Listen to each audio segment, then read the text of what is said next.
জন্য আল্লাহ রাব্বুল আলামিন কোরআনে কারিমে আয়াত নাযিল করলেন ولا تقولوا لمن يقتل في سبيل الله أموات بل أحياء ولكن لا تشعرون আল্লাহ রাব্বুল আলামিন বলেন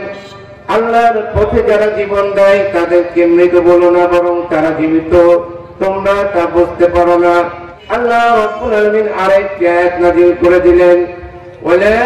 تحسبن الذين قتلوا في سبيل الله أمواتا بل أحياء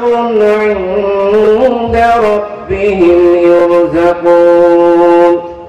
রব্বুল আলামিন বলেন আল্লাহর পথে যারা জীবন দেয় তাদেরকে মৃত বলে ধারণা করো না, বরং তারা জীবিত আর তারা আল্লাহর কাছে রিজিক প্রাপ্ত।